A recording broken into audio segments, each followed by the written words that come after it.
Well, hello. Come right on in. You're at Father Fish.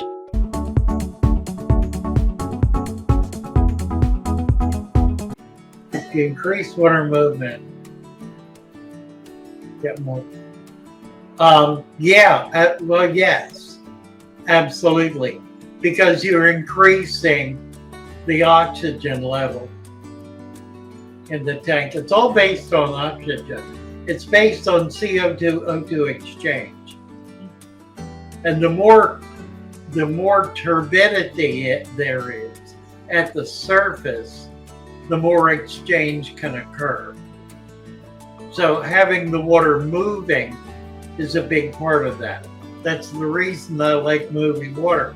An air stone would be adequate, and it really is adequate. I prefer to use sponge filters just to add a little more material that hosts beneficial bacteria.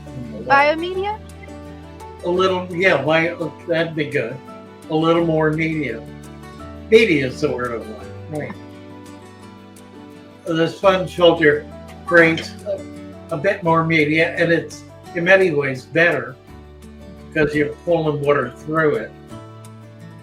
And it tends to get over a period of time, and by that I mean in 6 months or so, it'll get to the point where it'll be really heavy.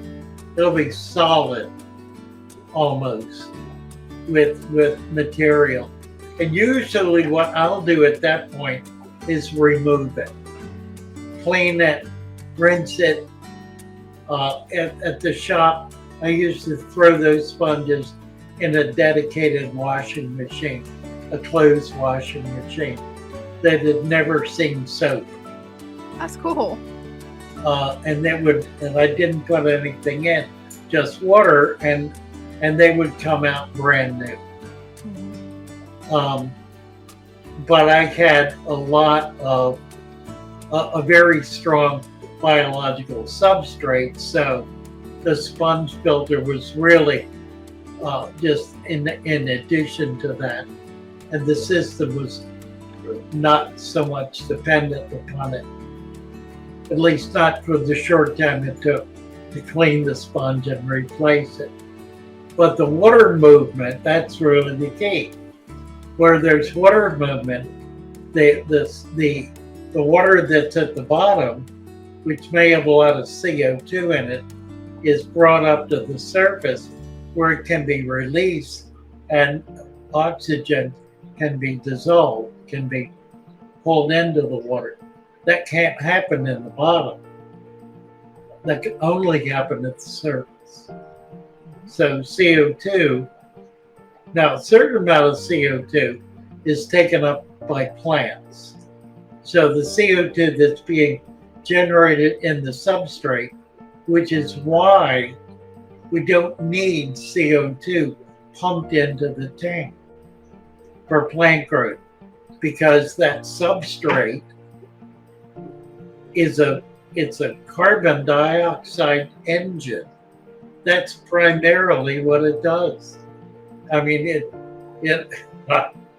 there are everything that's living down there is generating waste, and the plants are pulling it out at a sufficient rate for it to be replaced with oxygen, for there to be a flow. There's always a flow in sand. Sand does not compress. But a lot of people are under the misapprehension that if you have deep sand, it compresses. It does not. It'd be like a jar full of marbles. Marbles don't compress. You could have marbles, I don't know how tall, before the ones at the bottom would start crushing, but it would be pretty tall. It would. Same with sand. I mean, you can do it, but you got to have miles of it for that sand. Probably a mile. Probably a mile deep. The sand will will be compressed and break down. But in a fish tank, it certainly does not. It does not compress at all. So and even more importantly, it's not uniform. It's jagged, it's rough, it's broken rock. It's literally what it is. It's broken, crushed rock that are like this, with gaps in between. And it's those gaps that allow the flow. Now, if you have gravel, larger pieces, the gaps are bigger and the water can flow through much more quickly and more naturally. So in a normal tank where you have water flowing, if you have gravel in the bottom, that water's flowing, the gravel's not stopping it. It's flowing right through the gravel. So it's pulling out nutrients and pulling out waste and in effect polluting the tank. The heavier stuff will stay down there, but you'll never get a real balance. And there you'll always be doing water changes. You'll always be cleaning the gravel. If you had it 6 inches deep, you could get away with it. You wouldn't even really need to clean the top of it because it would be precipitating down deep enough that it's not going to wash out. But that 6 inches of gravel, 6 inches of gravel equates to 2 inches of sand. And at that, it probably is not precise because that grain of sand is less than 1/6 the size of the grain of gravel. It's probably could be 1/100. Now you're up to 8 feet of gravel. You know, but 6 inches you can do it, and it'll work. I've just never chosen to do that. I've chosen to have sand now. I do like the look of the little tiny river rock, the river pebbles. I think that's really pretty, and I like dressing the tank with it. I've also dressed the tank with colored sand.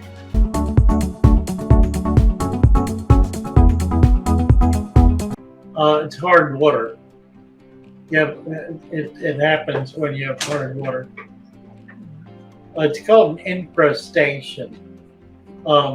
It's the reason that we don't like to use air stones in saltwater tanks, because the little bubbles splash and micro droplets come out and land on the glass or on the furniture or wherever.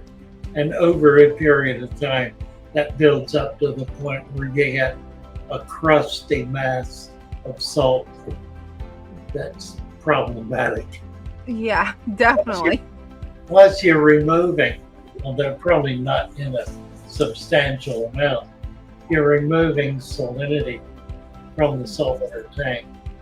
Although I would doubt that unless you are making a serious effort to do so, that would not create a salinity problem.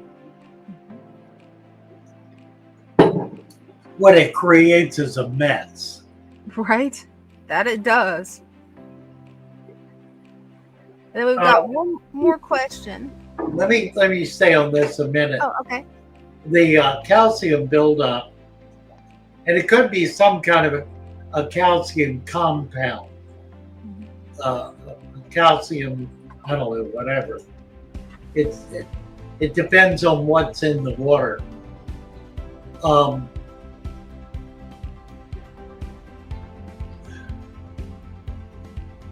That also is what causes glass tanks to etch. And what etching occurs on the inside as well as the outside. If you have water splashing, splashing out of the tank, even in microscopic droplets, and hitting the glass, or water coming to the surface, the edge of the tank, and dribbling down. Over a period of time, if that is hard water, it will actually, like acid, eat into the glass. And what's called etching it. It actually etches it. What it creates is a cloudiness, a haze on the glass. And the only way to correct that, you can put a little bit of oil, Vaseline, something like that, extremely thin coat on it, and that'll last a while, and it'll be pretty effective in clarifying that glass, because it kind of brings all those points together and makes it a clear shape. The problem is it attracts dirt and dust. It continues to move. It's not a permanent fix. The only permanent fix is to buff it out. And you can buff glass. I've never buffed glass. I know it can be done. I don't have any experience doing it. I've buffed a lot of acrylic, and I'm real familiar with that, and I rather enjoy doing it because you can make it so clear that it's like water. You just don't see anything except the water. It's really amazing how clear you can make acrylic. And that's one of the real benefits of acrylic. It's not reflective. You can make it super clear. So with water in a very clean, fresh, new acrylic tank, there's nothing between. There visibly appears to be nothing between you and the water. It's just water right there. It's amazing. It's a very unique kind of experience that you can't get with glass, because glass is reflective. There's light that's bouncing off of it. If you have a light behind you or a flashlight or anything, it's reflecting on that glass. And even light reflects through the glass. The glass will catch a certain amount of it. So it literally lights up the glass. That doesn't happen with acrylic. Acrylic does not absorb light, it passes right through it. So fascinating stuff. It's what makes acrylic tanks better. There are downsides that are substantial and significant. It scratches with great ease. In fact, the public aquariums, they have such a problem with their large tanks that have like 4-inch thick acrylic that they put a half-inch sheet of acrylic on the outside of it to protect it. Wow. From people scratching it, putting their hands on it, ring scratching it, just any kind of an abrasion. And it can be non-deliberate, any kind of contact with acrylic, because it is essentially a liquid, same as glass is. It's soft. It's very soft material, so it's very easy to embellish it, to damage it. And so they'll put this big sheet up, and then every year or so they throw it away and replace it with a new one. Or if they want to spend the time, they'll buff it out. I doubt that any of them actually do that. It's pretty time consuming. But those panels would be worth something. They're not that cheap, and they get big panels. Yeah, 20-foot panels. It'd have to be at least a couple of grand. You'd think so. And they may. I mean, they may. I don't know about that, whether they polish them. They probably have them polished. They probably ship them out to somebody to do it. If they were smart, they would. But Right? a lot of those aquariums, like the Baltimore Aquarium, it's so financially flush. I don't think they sweat the small stuff. Probably not.